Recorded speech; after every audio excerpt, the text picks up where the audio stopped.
বোঝে না, সে বোঝে না। সিনেমার গান করবেন না বলে কদিন আগে ঘোষণা দিয়েছেন ভারতের সঙ্গীত শিল্পী অরিজিৎ সিং। তার এই ঘোষণায় বিস্মিত ভক্তরা। এরই মধ্যে হঠাৎ অরিজিৎ সিং এর বাড়িতে হাজির হলেন বলিউড অভিনেতা আমির খান। কেউ কেউ বলছেন অরিজিতের মান ভাঙাতে তার বাসায় গেছেন লাগান অভিনেতা।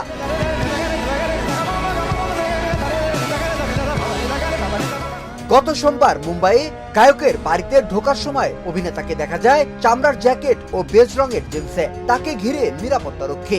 গাড়ি থেকে নেমে উপস্থিত জনতার উদ্দেশ্যে হাত নাড়েন তিনি। আর তখনই বিষয়টি সামনে আসে।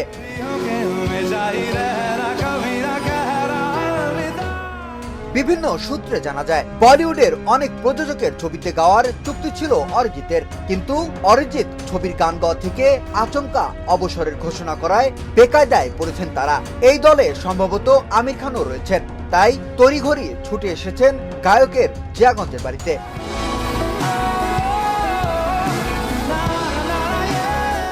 আবার এও শোনা যাচ্ছে আমির খানের পরবর্তী প্রজেক্টে অরিজিৎ সিং এর জন্য বিশেষ গান রাখা হচ্ছে। দুজনে একসঙ্গে নতুন কিছু তৈরি করতে চলেছেন। যদিও এ বিষয়ে আনুষ্ঠানিক ঘোষণা হয়নি, তবে এই সাক্ষাৎকারের বিষয়ে অরিজিৎ বা আমির কেউই এখন পর্যন্ত কথা বলেননি।